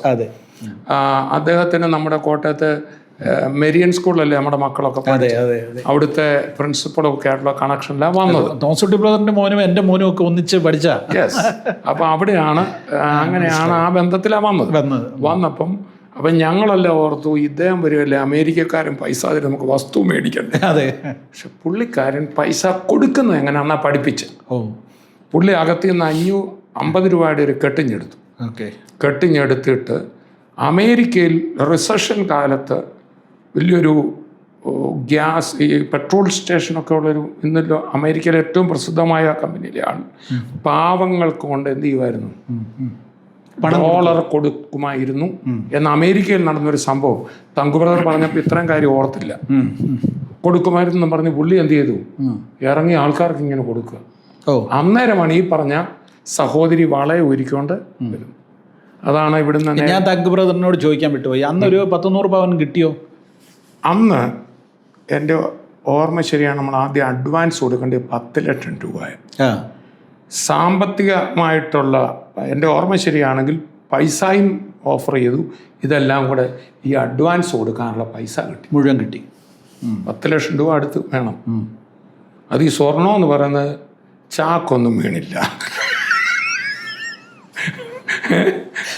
ചാക്കിനകത്ത് വാരിക്കൊണ്ടുപോയി. ഇത് ഞങ്ങളാരും ചിന്തിക്കുന്നില്ലല്ലോ. മനസ്സിലായി. ഇങ്ങനൊരു പ്രതീക്ഷയില്ല. ഈ സഹോദരി ഇത് ഊരിക്കൊണ്ടുവരും. അതാ അപ്പോൾ ഞാൻ പറഞ്ഞു, മറ്റേ സഹോദരി ഇങ്ങനെ ഇത് ഒന്നുമില്ലാത്ത സഹോദരി, എൻ്റെ ചങ്ക് പൊട്ടിപ്പോയി. അന്നേരം ഈ ദൈവദാസനും ഇങ്ങനെ പറയാണ്, കർത്താവിൻ്റെ വേലയിൽ കൊടുക്കൂ 100 മടങ്ങ്. അപ്പോൾ ഇദ്ദേഹം തരുമെന്നും കൊണ്ടാണ് ഞങ്ങളിരിക്കുന്നത്. പുള്ളി ഞങ്ങളോട് പറയാം, നിങ്ങൾ കൊടുക്കാൻ. അമേരിക്കക്കാരൻ്റെ പൈസയ്ക്ക് ഇരിക്കണ്ട, കോട്ടയംകാരൻ കൊടുത്തോളാൻ. മനസ്സിലായല്ലോ? അപ്പോൾ തന്നെ സ്തോത്രാഴ്ച എടുക്കണമെന്നോ ഇതൊന്നും പുള്ളിയോട് ആരും ഒന്നും പറഞ്ഞിട്ടില്ല. ഹോളി സ്പിരിറ്റ് ചെയ്തതാണ്. അപ്പോൾ കിട്ടിയ ഒരു പാട്ടാണ്, 100 മടങ്ങായി തരുമൻവൻ എന്നോട് മടിയിൽ നിറയെ നിറയെ, യേശുവിനായി സുവിശേഷത്തിനായി നാം വിതറാം വാരി വിതയ്ക്കാം. ഈ സഹോദരി വരുന്ന കണ്ടപ്പോൾ എൻ്റെ അകത്ത് വന്നാൽ അതാദ്യം വന്നെന്ന് എനിക്ക് തോന്നുന്നു. പണ്ടൊരു വിധവയും ചില്ലിക്കാശുകൾ കണ്ടൊരു പരമേശൻ, ഉള്ളം നിറഞ്ഞു നൽകും നിന്നുടെ ഉള്ളം കാണുന്നു 100 മടങ്ങായി. ഈ പാട്ട് ഒത്തിരി പ്രസിദ്ധമായത്. ഒരുവിധം സ്തോത്രാഴ്ചയൊക്കെ ചെല്ലു പാടും. അങ്ങനെ കുറേ പാട്ടുകളുണ്ട്. അപ്പോൾ ഇടയ്ക്കത് പറയും. അപ്പം എൻ്റെ ഭവനം, അപ്പം ഞാൻ കർത്താവിനെ വിട്ട് ഓടിയവനല്ലേ. അന്ന് രാത്രി ഈ ദൈവദാസൻ്റെ വാക്ക് കേട്ട് ഞാൻ എൻ്റെ മുറിയിൽ കിടക്കക്കരികിൽ വർഷങ്ങൾക്ക് ശേഷം മുട്ടുകുത്തി. എൻ്റെ പ്രാർത്ഥന ഇതാ, ഈ യേശു ഉണ്ടോ, ദൈവമുണ്ടോ? അപ്പം എൻ്റെ മനസ്സിൽ ഈ പരിണാമവാദമാണോ ശരി? കാരണം ദൈവം ഉണ്ടെങ്കിൽ എന്തിനാ ഞങ്ങളുടെ വീടിനെ മാത്രം ഇങ്ങോട്ട് സഫർ ചെയ്യിപ്പിക്കുന്നത്? എൻ്റെ ആ യുവ മനസ്സിലെ ചോദ്യം. മനസ്സിലായി. ഞങ്ങൾ എന്ത് ചെയ്തതിന് മാത്രം? ഇപ്പം ദൈവം കാണുകയില്ലായിരിക്കും. ഇതൊക്കെ ഇങ്ങനെ പരിണാമത്തിൻ്റെ ദശയിൽ സംഭവിക്കുന്നതായിരിക്കും എന്നൊക്കെ ഓരോ ചിന്ത വരിക. പിന്നെ പക്ഷെ കൊച്ചിലെ പഠിച്ച മർത്തോമായിലെ പഠിച്ചതെല്ലാം മനസ്സിൽ കിടപ്പുണ്ട്. ആ യേശു ഇന്ന് ഉണ്ടെങ്കിൽ അങ്ങേക്ക് വിടുവിക്കാനൊക്കെ. പക്ഷെ എനിക്കറിയില്ല. ഇത് പറയുകയും എൻ്റെ മുറിക്കകത്തൊരു അനുഭവം ഉണ്ടായി. അതിപ്പം എങ്ങനെയാണെന്ന് എനിക്ക് പറഞ്ഞാൽ ഞാൻ കണ്ണുകൊണ്ട് കണ്ടില്ല. എൻ്റെ മുറി കർത്താവ് ഇറങ്ങി വന്നത് എനിക്കറിയാം. നമുക്കത് ഫീൽ ചെയ്തു. മദ്യം മണക്കുന്ന എന്നെ ഇങ്ങനെ ഒന്ന് കെട്ടിപ്പിടിച്ചു. ഇന്ന് ഞാനും ആ കൈക്കകത്തായിരിക്കുന്നു. ഞാനങ്ങ് പൊട്ടിക്കരയാണ്. അപ്പോൾ ഈ മാനസാന്തരം എല്ലാം താഴെ പെന്തിക്കോസാണല്ലോ. മാനസാന്തരം ഇതെല്ലാം കേട്ട് നമ്മുടെ ജീവിതം മുഴുവൻ ഫാദർ വല്ല മാനസാന്തരം എന്നാ നമുക്കറിയത്തില്ല. ഇത് തന്നെ സംഭവിക്കുക. അപ്പനെ ഞാൻ കുറ്റം പറയുന്നതെന്ന് ഓർത്താണ് പിതാക്കന്മാർ. എൻ്റെ ജീവിതത്തിൽ ആദ്യമായിട്ട് ഞാൻ പാപിയാണെന്ന് എനിക്ക് ഫീൽ ചെയ്യുക. ഇതുവരെ കുറ്റം അപ്പൻ്റേത് കൊണ്ടാണ് ഇതെല്ലാം. ഞാൻ വീട്ടിലെ ഇളയവൻ, 6 ഇളയവൻ, ഞാൻ എന്നാ തെറ്റ് ചെയ്തു? എൻ്റെ മൂത്തവർക്ക് വരാൻ, എൻ്റെ പിതാക്കന്മാർക്ക് വരാൻ ഇളയവനെ ഞാനാണല്ലോ ഏറ്റവും നിഷ്കളങ്കൻ. അതാണ് നമ്മുടെ മനസ്സിൽ സ്വാഭാവികമായിട്ട്. പക്ഷെ എനിക്ക് മാനസാന്തരം ഉണ്ടാകും. ഹോളി സ്പിരിറ്റ് വന്നിട്ട് പൊട്ടിക്കരയുക. എൻ്റെ ഓർമ്മ ശരിയാണെങ്കിൽ 3 മണിക്കൂറോടെ കിടന്നത് അലറുക. എന്നിട്ട് അടുത്ത മുറിയിലുള്ളവർ കേൾക്കാതിരിക്കാൻ തലവണ ഞാനിങ്ങനെ ഒരു അനുഭവം എനിക്കുണ്ട്. അത് കഴിഞ്ഞ ഒരു സമാധാനം. അപ്പം ഈ വീടൊരു പത്രവാർത്തയായിട്ട് തീരുവന്ന ഞങ്ങളുടെ ചിന്ത. എന്തെങ്കിലുമൊക്കെ സംഭവിക്കും. അകത്തൊരു പ്രതീക്ഷ ആദ്യം വന്ന അതാ. തങ്കുബ്രദറിനെ ഹീലിങ്ങിൻ്റെ സമയത്ത് ആദ്യം കിട്ടിയ സമാധാനമാണെന്ന് പറഞ്ഞത്. സൗഖ്യമല്ല എന്ന പോലെ തന്നെ. ഈ അന്ന് തോമസ് ബ്രദറിന് എത്ര വയസ്സുണ്ട് ഈ സംഭവം ഉണ്ടാകുമ്പോൾ? ഈ സംഭവം ഉണ്ടാകുമ്പോൾ 1984 21ാമത്തെ വയസ്സിൽ. 21ാമത്തെ വയസ്സിൽ ഡിഗ്രി കഴിഞ്ഞ് നിൽക്കുക, അതോ ഡിഗ്രി തോറ്റ് നിൽക്കുക. ഈ മാറ്റം വന്നു കഴിഞ്ഞപ്പോഴാണ് പിന്നെയും പഠിച്ചത്. പിന്നെ പോസ്റ്റ് ഗ്രാജുവേഷനൊക്കെ പോയത്. അന്ന് രാത്രിയിൽ ഈ സമാധാനം എന്ന് പറയത്തില്ല, അതെങ്ങനെയാണെന്ന് എനിക്ക് പറയാനൊക്കെ. ഇന്ന് ഞങ്ങൾ കോട്ടയത്തൊക്കെ ഒരു സ്വസ്ഥത. ഇന്ന് ഞങ്ങൾ കോട്ടയത്ത് പറഞ്ഞു ഒരു വിഷയത്തിൻ്റെ വിടുതലെന്ന് പറഞ്ഞാൽ ആ വിഷയം വിടുതലാകുമ്പോഴല്ല, ഉള്ളിൽ സമാധാനം കിട്ടിയോ? സമാധാനം കിട്ടും. അതാ ഹോളി സ്പിരിറ്റ് ആദ്യം തരും. അത് നമുക്ക് ഇങ്ങനൊന്നും അന്ന് പറയാൻ അറിയത്തില്ല. സമാധാനം കിട്ടി. പക്ഷെ ഇച്ചിരി കഴിഞ്ഞപ്പോൾ എനിക്ക് തോന്നുന്നത് ഇതൊരു സൈക്കോളജിക്കൽ എഫക്റ്റ് ആണോ? കുറച്ച് കരഞ്ഞൊക്കെ കഴിഞ്ഞപ്പോഴേ സൈക്കോളജി അടിച്ചതാണോ? അപ്പം ഈ ക്രിസ്ത്യാനികൾ ഇങ്ങനെ ബൈബിൾ ഇങ്ങനെ തുറന്നു നോക്കുമല്ലോ, ഒരു വാക്യം കിട്ടും. അപ്പോൾ അത് ഞാൻ കേട്ടിട്ടുണ്ട്. ഞങ്ങളുടെ വീട്ടിൽ ഒരു ബൈബിളുണ്ട്, ആരും വായിക്കാറില്ല. ഞാൻ ഇപ്പോൾ തമാശന് പറയും, നമുക്ക് ഏറ്റവും നഷ്ടപ്പെടാത്ത സാധനം വല്ലതും ഉണ്ട്, ബൈബിൾ സൂക്ഷിക്കാൻ. നഷ്ടപ്പെടുകയില്ല, ആരും തുറക്കുകയില്ല. അപ്പം അങ്ങനെ പറഞ്ഞാൽ ഞങ്ങളുടെ വീട്ടിൽ ഇരിപ്പുണ്ട്. ഈ രാത്രിയിൽ ഞാൻ പതുക്കെ ആ മുറിയിൽ ചെന്ന് ഈ ബൈബിൾ എടുത്തുകൊണ്ട് വന്ന്, കർത്താവേ, ഇത് നീ തന്നൊരനുഭവമാണെങ്കിൽ എന്നോട് സംസാരിക്കണമെന്ന് പറഞ്ഞ് ഇങ്ങനെ തുറന്നു. കാണുന്ന വാക്യതാണ്, അപ്പന്മാർ പച്ചമുന്തിരിങ്ങ തിന്ന് മക്കളുടെ പല്ല് പൊളിച്ചു എന്ന് ഇസ്രായേലിൽ ഒരു പഴഞ്ചൊല്ല് പറയുന്നില്ലയോ? അപ്പന്മാർ ചെയ്ത പാപത്തിൻ്റെ ഫലം മക്കൾ അനുഭവിക്കണമെന്ന് നിങ്ങൾ പറയുന്നു. എന്നാൽ ഒരു മകൻ മാനസാന്തരപ്പെട്ടാൽ അവൻ നിമിത്തം ജീവിക്കും. ആകയാൽ നീ ഒരു പുതിയ ഹൃദയത്തെ പുതിയ ആത്മാവിനെ സമ്പാദിച്ചുള്ള. എസക്കേൽ 18. ഞെട്ടിപ്പോയി. ഇങ്ങനെ എസക്കേൽ ഉണ്ടെന്ന് പോലും അന്ന് നമുക്കറിയാം. മത്തായി മർക്കോസ് എന്നൊക്കെ അല്ലേ അറിയത്തില്ല. മനസ്സിലായി. യഹസ്കേൽ എന്നൊരു സാധനമേ നമ്മൾ കേട്ടിട്ട്. കാരണം ഇത് തുറന്നിട്ടില്ലല്ലോ. ഞെട്ടിപ്പോയി. ദൈവം സംസാരിക്കുക. ഞാൻ അപ്പനെയല്ലേ കുറ്റം പറയുന്നത്. അതെ, നീ ശരിയായ മതി. എനിക്ക് മനസ്സിലായി ഇത് കർത്താവാണ്. പിറ്റേന്ന് രാവിലെ ഉണ്ടായ അനുഭവം, ഒന്ന്, എനിക്ക് വലിക്കാൻ തോന്നില്ല. കുടിയും കഞ്ചാവൊക്കെ വലിച്ചിട്ടുണ്ടെങ്കിൽ അതിനൊന്നും അഡിക്റ്റഡായി പോയില്ല. വലിക്കാതിരിക്കാൻ ഒക്കത്തില്ല. രാവിലെ വലിക്കണമെന്ന് തോന്നി. ഞാനിപ്പം ചിലപ്പോൾ തമാശ രീതി പറയും, ഇന്ത്യയിൽ ഇതുവരെ വലിയും കുടിയും നിർത്താത്ത ഒരു പാസ്റ്ററുള്ളത് തോമസ് ഊട്ടി ബ്രദറാണ്. ഇതുവരെയും നിർത്തിയിട്ടില്ല.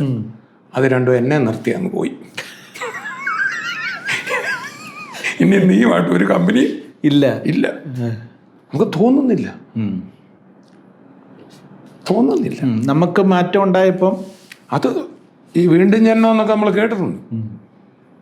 നമ്മൾ തന്നെ മാറില്ല, നമ്മൾ ശ്രമിച്ചിട്ടേ അല്ല. അപ്പം ഞാൻ പറയുന്നൊരു കാര്യമുണ്ട്, നന്നാകാൻ പറയുന്നൊരു മാർഗ്ഗമല്ല ക്രിസ്ത്യാനിറ്റി. നിന്നെ കൊണ്ട് നന്നാകാൻ ഒക്കത്തില്ല. നീ കർത്താവിൽ ആശ്രയിച്ചാൽ നിന്നെ എടുത്ത് ആ കൊമ്പിനോട് കൂട്ടിക്കും, നീ തന്നെ ബലം കായ്ക്കും, നിനക്ക് നന്ന.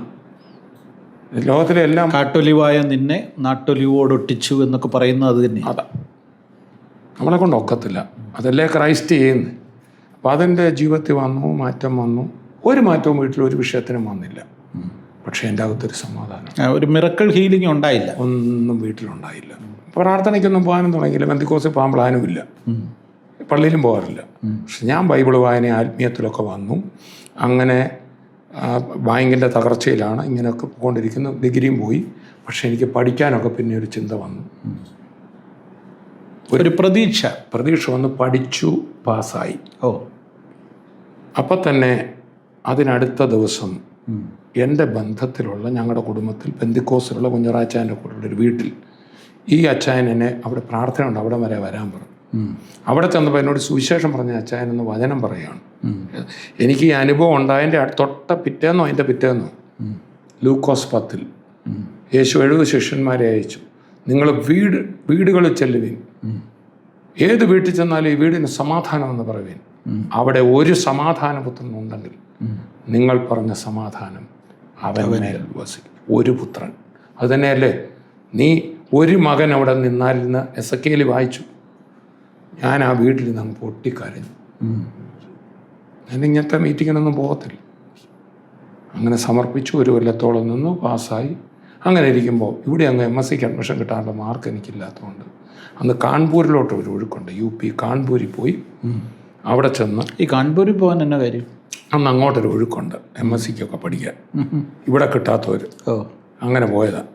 നമ്മളിവിടുന്ന് ബാംഗ്ലൂർക്കൊക്കെ പോകുന്നത് അന്ന് കാൺപൂരുണ്ട്. കാൺപൂരത്തെ അന്നത്തെ വൈസ് ചാൻസലർ മലയാളി, നമ്മുടെ പുതുപ്പള്ളിക്കാരനാണ്. അതുകൂടാണോ അതിൻ്റെ കാര്യമൊന്നും എനിക്കറിയില്ല. അങ്ങനെ അവിടെ പോയി. അവിടെ ഈ അങ്ങനെ ഒരു തവണ പരീക്ഷയ്ക്ക് പോകുന്ന സമയത്ത് ട്രെയിനിൽ എനിക്ക് ടിക്കറ്റ് ഇല്ലായിരുന്നു. TTR എന്നെ കൊണ്ട് എൻ്റെ പൈസ എല്ലാം കൊടുത്തൊടുത്ത് കൊണ്ടിരുത്തി. ഇപ്പം കൃത്യം ഒരു വിശ്വാസിയുടെ അടുത്താണ് കൊണ്ടിരുത്തി. 3 ദിവസം ഇരിക്കണ്ടേ. അത് കാൺപൂരിലെ ചക്കേരി പട്ടാളക്കാരുടെ ഇടയിലുള്ള IPC പോകുന്ന ഒരു ചെറുപ്പക്കാരൻ, തൻ്റെ സാക്ഷിയല്ല, സോളമൻ എന്ന് പറഞ്ഞത്, അമേരിക്കയുള്ള സോളമൻ ബ്രദർ. അദ്ദേഹം എന്നോട് പറഞ്ഞപ്പോൾ അങ്ങനെയാണ് ഞാൻ ആദ്യമായിട്ട് അവരുടെ മീറ്റിങ്ങിന് പോകുന്നത്. വാകത്താനത്തുള്ള ഫിലിപ്പോസ് എന്ന് പറഞ്ഞ IPCയിലെ പോണ്ട് അച്ചായൻ്റെ വീട്ടിൽ പോകും, കിദ്വായ നഗറിൽ. അങ്ങനെ പോയി സ്നാനത്തെക്കുറിച്ച് പറഞ്ഞു. ഒരു ദിവസം സ്നാനപ്പെടാനുള്ള പ്രേരണ ഉണ്ടായി. അവർ സ്നാനപ്പെടണമെന്നൊക്കെ പറഞ്ഞു. അപ്പം പരീക്ഷ എടുക്കുക. ഞങ്ങളുടെ DAV കോളേജിൽ ക്ലാസ് 1 കൊല്ലം 10-14 ക്ലാസ്സേ നടക്കുള്ളൂ. ഭയങ്കര ഉഴപ്പും തോക്കും കൊണ്ട് വരുന്ന പിള്ളേർ വരെ എവിടെയുള്ളൂ. അങ്ങനെ ഉഴപ്പ് കോളേജാണ്. കോപ്പി അടിച്ച് ജയിക്കാനൊക്കത്തുള്ളൂ. അതവിടുത്തെ അണ്ടർസ്റ്റുഡ്. അപ്പം ഞാൻ ഓർത്തു സ്നാനപ്പെടണം, പക്ഷെ കോപ്പി അടി കഴിഞ്ഞായിക്കോട്ടെ എന്ന് വെച്ചു. സ്നാനപ്പെട്ട വെച്ച് കോപ്പി അടിക്കണ്ടല്ലോ. അങ്ങനെ ഇരിക്കുമ്പോൾ ഒരു ദിവസം ഇവരെന്നോട് സുവിശേഷം പറഞ്ഞു. അദ്ദേഹം മോൻ പ്രാർത്ഥിക്ക്. ഒരു തിങ്കളാഴ്ച രാവിലെ പെട്ടെന്ന് പ്രാർത്ഥിച്ചപ്പോൾ എൻ്റെ അകത്ത് സ്നാനപ്പെടും തോന്നുന്നു. ഞാൻ എഴുതുമെന്ന് ഫിലിപ്പോസ് അങ്കിളോ എനിക്ക് ഇപ്പം സ്നാനപ്പെടും, ഞാൻ കോളേജിൽ പോകാനിരിക്കും. അപ്പം അദ്ദേഹം ബാങ്കിൽ പോകേണ്ടതാണ്. എന്നാൽ ഇപ്പോൾ പോയേക്കാമെന്ന് പോയിട്ട് അദ്ദേഹം ബാങ്കിൽ പോകാതെ, ഞാൻ കോളേജിൽ പോകാതെ സൈക്കിൾ ചവിട്ടി ചക്കേരി പോയി. ഇവിടെ ഗംഗാനദിയാണ്. അവിടെ മാത്യു പാസ്റ്റർ എന്നെ സ്നാനപ്പെടുത്തി. അവിടെ വെച്ച് പരിശുദ്ധാത്മാഭിഷേകം പ്രാപിച്ച് എല്ലാം ഉണ്ട്. അങ്ങനെ ചക്കേരി IPCയിലാണ് ഞാൻ സ്നാനപ്പെട്ടത്. അങ്ങനെ ഞാൻ IPCക്കാരനാണ് ശരിക്കും. അവിടുന്ന് പക്ഷെ നാട്ടിൽ വന്നപ്പോൾ താഴെ കുഞ്ഞവറാച്ചാൻ്റെ വീട്ടിൽ ബന്ധപ്പെട്ട്, അത് ചർച്ച് ഓഫ് ഗോഡിലാണല്ലോ, അങ്ങനെ ചർച്ച് ഓഫ് ഗോഡായി. അന്നേരവും വീടിൻ്റെ അവസ്ഥയ്ക്ക് മാറ്റമൊന്നുമില്ല, ഒരു മാറ്റവും. പക്ഷേ ഞാൻ അങ്ങോട്ട് പോയപ്പോൾ ഈ കിഡ്നിക്ക് അസുഖമായിരുന്ന പെങ്ങൾ മരിച്ചുപോയി ഫൈനൽ പരീക്ഷയ്ക്ക് പോകുമ്പോൾ. അത് തിരിച്ചു വന്ന് കോട്ടയം റെയിൽവേ സ്റ്റേഷനിൽ ഇറങ്ങിക്കഴിയുമ്പോൾ, അപ്പം പെങ്ങൾ സൗഖ്യമാകണമെന്ന് പ്രാർത്ഥിച്ചുകൊണ്ടിരിക്കുക. ഞാൻ എന്നെ അറിയിച്ചല്ലോ, എന്ന് ഫ്ലൈറ്റ് ഒന്നുമില്ല, വരാനൊന്നുമില്ല, പരീക്ഷയല്ലേ. തിരിച്ചു വന്നപ്പോൾ കോട്ടയം റെയിൽവേ സ്റ്റേഷനിൽ വെച്ച് എൻ്റെ അകത്തൊരു ശബ്ദം പോലും, നീ വീട്ടിൽ ചെല്ലുമ്പം പെങ്ങൾ കാണുകയില്ല. ഞാനവിടുത്തെ പിശാചാ പറയുന്നത്. ഇപ്പം ഞാൻ ഇളകിപ്പോയി ഞാൻ സാധനപ്പെട്ടൊക്കെ ചെല്ലുകയല്ലേ, ഹോളി സ്പിരിറ്റ് ഇടപെട്ടതാണ്. അങ്ങനെ ഒത്തിരി ഒത്തിരി ഒത്തിരി കാര്യങ്ങൾ നമ്മൾ പറഞ്ഞാൽ തീരാത്ത കാര്യമാണ്. അങ്ങനെയല്ലായിരുന്നു എനിക്ക് വിശ്വാസി വന്ന കാലം. മറ്റേ തങ്കുബ്രദർ പറഞ്ഞല്ലോ അവിടെ നിന്ന് ട്രാക്റ്റ് കൊടുക്കാൻ. എനിക്ക് അതേ ട്രാക്റ്റ് കൂടെ അല്ല, ആരെ കണ്ടാലും എനിക്ക് യേശുവിനെ കുറിച്ച് പറയണം. നമുക്ക് ഈ സമാധാനം കിട്ടിയില്ലേ. ഇപ്പോൾ കാൺപൂരിലൊക്കെ റിക്ഷായിൽ പോകുമ്പം റിക്ഷാവാലയോട് അറിയാവുന്ന ഹിന്ദിയിൽ ഈശ്വസി ആപ്ക പ്രേം കർത്താഹെ എന്നൊക്കെ പറയും. ഒരിക്കൽ ഒരു റിക്ഷാക്കാരൻ തറയിലിറങ്ങി മുട്ടുകുത്തി ഇങ്ങനെ നിന്ന് ഞാൻ ഓർക്കുന്നു. ആണല്ലേ? ആ, അറിയാവുന്ന ഹിന്ദിയിലൊക്കെ എല്ലാവരോടും സുവിശേഷം പറയും. അപ്പോൾ സുവിശേഷം അറിയിക്കണമെന്ന് ആഗ്രഹം, പക്ഷേ ഒരു കോളേജ് അധ്യാപകനായിട്ട് അറിയിക്കണം. അന്ന് നമ്മുടെ മാത്യു പി തോമസ് സാർ, അച്ചൻകുഞ്ഞ് സാറൊക്കെ ഉള്ള അധ്യാപകരുണ്ട്. അവർ നല്ല പ്രസംഗകരുമാണ്. അപ്പോൾ ഇവിടെ വന്നപ്പോൾ എനിക്ക് അവരാ എൻ്റെ മനസ്സിൽ മാതൃക. സാറേ എന്ന് വിളിക്കുക, എനിക്ക് പാസ്റ്ററെ എന്ന് വിളിക്കുന്ന ഇഷ്ടമില്ല. സാറേ എന്ന് കേൾക്കണം, സാറേ എന്ന് കേൾക്കുകയും ചെയ്യാം, പ്രസംഗിക്കുകയും ചെയ്യാം. അതെ, അതാണ് നല്ലത്. ഫുൾ ടൈമർ ആകാൻ പ്ലാനില്ല. അങ്ങനെ ഇരിക്കുമ്പോൾ വാകത്താനത്തിൽ ചർച്ചിനോട് ചേർന്ന് ബൈബിൾ സ്കൂളും ഉണ്ടല്ലോ, ടാബർനാക്കിൾ. അതെ, അവിടെ ഒരിക്കൽ ഒരു സായിപ്പ് ടീമിലെ സായിപ്പ് വന്ന് ഈ മിഷൻ ചലഞ്ച് ഒരു പ്രസംഗം നടത്തി. അപ്പോൾ എന്നെ ഏത് പ്രവാചകൻ വാഗ്ദാന സഭ വന്നാലും എൻ്റെ തലയെ കവിച്ചിട്ട് പോകുന്നവർ വരെ വന്ന് മകനെ നിന്നെ സുവിശേഷ വിലയ്ക്ക് വിളിച്ചിരിക്കുകയെന്ന് പറയും. ആ വിളിച്ചിരിക്കുകയാണ്, ഞാൻ ഇങ്ങനെ ചെയ്തോളാം. ഫുൾ ടൈമറായിട്ട് കോൺഫിഡൻസ് ഉണ്ട്. ഇങ്ങനെ കോളേജ് അധ്യാപകനായിട്ട് പോകാൻ. അപ്പോൾ എനിക്ക് MSc പാസ്സായി, വീട്ടിൽ സാമ്പത്തിക പ്രതിസന്ധികളായി, വസ്തുക്കളൊക്കെ ഉണ്ട്. ഞാൻ ജോലിക്ക് പോയേ ഒക്കത്തുള്ളൂ. അന്നത്തെ കാലത്ത് ഒരു കോളേജ് അധ്യാപകനായിട്ട് പോയാൽ വലിയൊരു എമൗണ്ട് അല്ലേ കിട്ടും, വീട്ടിലെ കാര്യത്തിന് ഒരു പരിഹാരമാകില്ല. അപ്പം അത് ചെയ്യണം താൻ. അങ്ങനെ ഇരിക്കുമ്പോൾ ഇദ്ദേഹം വന്ന് ഒരു പ്രസംഗം ചെയ്തു. സായിപ്പ് പയ്യന്, നാട്ടിലെല്ലാവരും പേപ്പട്ടി കടിച്ചു കിടക്കുകയാണെന്നിരിക്കട്ടെ, നിങ്ങളുടെ കയ്യിൽ മാത്രം ഒരു കുപ്പി മരുന്നുണ്ട്, അതൊരാളുടെ നാക്കെ കൊണ്ട് വെച്ചാൽ അവർ വിടുതലാവും. നിങ്ങൾ എന്തു ചെയ്യും? നിങ്ങൾ ഓടി നടന്ന് വെക്കത്തില്ലേ? നിങ്ങളൊന്ന് ഭക്ഷണം കഴിക്കുമോ? ഇതുപോലാണ് സുവിശേഷം. ഇതുകൂടെ കേട്ടപ്പോൾ എനിക്കങ്ങ് ഇരിക്കാൻ വരുന്നത്. അപ്പം അന്ന് കുഞ്ഞവറാച്ചായൻ്റെ ഭവനത്തിൽ അമ്മച്ചി നമ്മുടെ നാട്ടിലെ ആദ്യത്തെ ബന്ധുക്കോസുകാരുത്തിയാണ്. എല്ലാവരും അങ്ങാണ്ട് പോയിരിക്കുക. അമ്മച്ചിക്ക് കൂട്ട് കിടക്കാൻ ഞാൻ പോയി. അമ്മച്ചി ഉണ്ടായിരുന്നു ഈ മീറ്റിംഗ്. ഞാൻ പറഞ്ഞു, അമ്മച്ചി ഞാൻ ആകെപ്പാടി ഒരു സന്ദേഹത്തിലാണ്. ഇന്ന് ഈ പ്രസംഗം കൂടെ കേട്ടപ്പം സുവിശേഷ വേലയ്ക്ക് ഇറങ്ങിയാൽ കൊള്ളാമെന്നുണ്ട്, പക്ഷേ ജോലിയോടുകൂടെ ചെയ്താൽ കൊള്ളാമെന്ന്. ആ മോനൊന്നും പേടിക്കണ്ട, ഞാൻ പ്രാർത്ഥിക്കാമെന്ന് പറഞ്ഞ് അമ്മച്ചി എനിക്ക് വേണ്ടി പ്രാർത്ഥിച്ചു. അന്ന് രാത്രി കർത്താവിന് ഞാനൊരു അന്ത്യശാസനം കൊടുത്തു. കർത്താവിന് അന്ത്യശാസനം. അപ്പം അന്ന് വരെ ഈ ദർശനം എന്ന് പറയുന്നത് എനിക്ക് ഉണ്ടായിട്ടില്ല. കർത്താവ് ഈ ഇവരെല്ലാം പറഞ്ഞത് ശരിയാണെങ്കിൽ, ഇന്ന് ഈ കേട്ടതും എന്നോടാണെങ്കിൽ, ഇന്ന് രാത്രി എന്നോട് സംസാരിക്കണം. നാളെ സംസാരിച്ചാൽ പറ്റുകയില്ല. ഇന്ന് രാത്രി അത് ദർശനമോ എന്തേലും തന്നു. എൻ്റെ സാങ്കുട്ടി ബ്രദറെ, അന്ന് രാത്രി വെളുപ്പിനെ ആയപ്പോൾ ഞാൻ 2 ദർശനം കണ്ടു. പറയട്ടെ? ഒന്നാമത്തെ ദർശനം, അപ്പം ഞങ്ങൾ യാക്കോബായി ബേസി വന്നൊന്നും അന്നത്തെ കാലത്ത് മഹോപദ്രവവും യേശുവിൻ്റെ വരവൊന്നും ഞാൻ കേട്ടിട്ടേ ഇല്ല. മരിച്ചാൽ ഒന്നീ സ്വർഗം നരകം, ഇത്രയൊക്കെ അറിയത്തു. അല്ല കർത്താവ് വീണ്ടും മധ്യാകാശത്തിൽ വരുമെന്നൊന്നും ഒരു ഇന്നിപ്പോൾ എല്ലാവർക്കും ഒക്കെ അതൊക്കെ അറിയാം, നമുക്കറിയത്തില്ല. അപ്പം തോമസ് മാമൻ ദേവദാസനായിരുന്നു, അദ്ദേഹത്തിൻ്റെ ഒരു പുസ്തകം നോർത്ത് ഇന്ത്യ ഉപയോഗിച്ചോടെ മഹോപദ്രവമുണ്ട്, യേശു രണ്ടാമത് വരും, അത് കഴിഞ്ഞ് കൈവിടപ്പെട്ടുന്നവർക്ക് മഹോപദ്രവം, ഇതെല്ലാം അതിനകത്തുനിന്നാണ് വായിക്കുന്നത്. ഞാൻ അന്ന് വെളുപ്പിനെ ഒരു ദർശനം കാണുക, മഹോപദ്രവകാലം എന്നെ കാണിച്ചു. നന്നോരൻ്റെ എനിക്ക് ശരിക്കും ഇപ്പോഴും കാണാതെ കർത്താവിൻ്റെ വരവിൽ കൈവിടപ്പെട്ട ക്രൈസ്തവരെ എന്നെ കാണിച്ചു. എല്ലാവരുടെയും കഴുത്തേൽ കുരിശ് ഇങ്ങനത്തെ ഐറ്റമൊക്കെ കിടക്കും. ഇതൊരു വലിയൊരു ഗ്രൗണ്ട് പോലൊരു സ്ഥലത്ത് ഇവരെല്ലാം എഴുന്നേറ്റ് ദൈവമേ എന്ന് വിളിക്കും. അപ്പം താഴോട്ട് വീഴും. എല്ലാം ബോംബിങ് ആണോ ഒന്നും നമുക്കറിയത്തില്ല, ന്യൂക്ലിയർ എഫക്റ്റ് ആണോ അതൊന്നും എനിക്ക് ക്ലിയർ അല്ല. എനിക്കകത്തൊരു മകനെ എന്ന് വിളിച്ചോന്ന് ഞാൻ ശരിക്കും ഓർക്കുന്നു. ഇപ്പോൾ ഈ പ്രാർത്ഥന ഇവർ പ്രാർത്ഥിച്ചാൽ ആര് കേൾക്കും? അർത്ഥം പിടി കിട്ടിയല്ലോ, മനസ്സിലായി. കുർബായുഗം തീർന്നു. കുർബായുഗം എന്നൊന്നും പറയാൻ അന്ന് എനിക്കറിയത്തില്ല. അതങ്ങ് മാറി. രണ്ടാമത് ഞാൻ കാണുന്നത് ഹിമാലയ പർവ്വതം, എൻ്റെ ജീവിതത്തിൽ കണ്ടിട്ടില്ല. എന്നിട്ട് എന്നോട് പറയാം, മകനെ വടക്കേ ഇന്ത്യയിലെ ജനങ്ങൾ വേനൽക്കാലത്ത് വെള്ളം കുടിക്കുന്നത് ഈ മഞ്ഞുരുകുന്നതുകൊണ്ട്. ഇത് നമ്മൾ സോഷ്യൽ സ്റ്റഡീസിൽ പഠിച്ചിട്ടുള്ള ഈ പർവ്വതം പറയുകയാണ് ഞാൻ ഉരുകുകയില്ല എന്ന് പറഞ്ഞാൽ അവരെങ്ങനെ വെള്ളം കുടിക്കും? എന്തൊരു ചോദ്യം. രണ്ടാമത്തെ ചോദ്യം, നൂറ്റാണ്ടുകളായിട്ട് ഈ മഞ്ഞ് ഉരുകിയിട്ട് അതിന് വല്ലതും കുറവുണ്ടായിട്ടുണ്ട്? എൻ്റെ അറിവ് ശരിയാണെങ്കിൽ വളരുക കേട്ടോ. മൂന്നാമത്തെ ചോദ്യം, ഈ മഞ്ഞ് സൂര്യനെ കാണിച്ചുകൊണ്ട് ഈ പർവ്വതം തന്നെ ഉരുകാമെന്ന് വെച്ചാൽ ഉരുകാൻ പറ്റുമോ? എൻ്റെ അർത്ഥങ്ങൾ എന്ത് പിന്നെ ആഴമേറിയത്.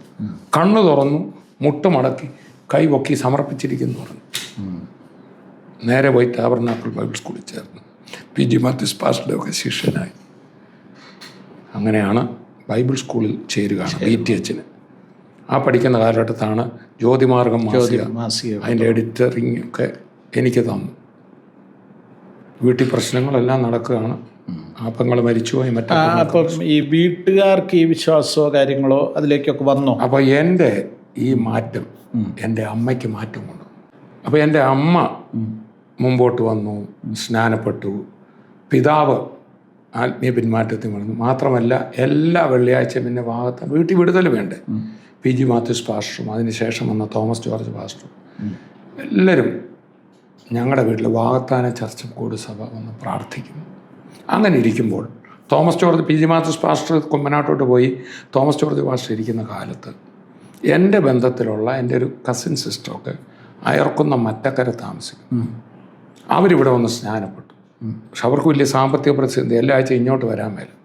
തോമസ് ജോർജ് പാസ്റ്റർ എന്നാൽ പിന്നെ ഒരു കാര്യം ചെയ്യും, തോമസ് കുട്ടി അവിടെ പോയി അങ്ങ് സഭായം നടത്താൻ പറഞ്ഞു. ഞാൻ ബൈബിൾ സ്കൂളിൽ പഠിക്കുമ്പോൾ തന്നെ ഒരു 10 അടി നീളം, എനിക്കിങ്ങനെ ചെരിഞ്ഞ് കിടന്ന തലയും കാലോട് മുട്ടും 6 അടി ശരിക്കില്ലാത്ത ഒരു ചായ്പിലാണ് എൻ്റെ തുടക്കം.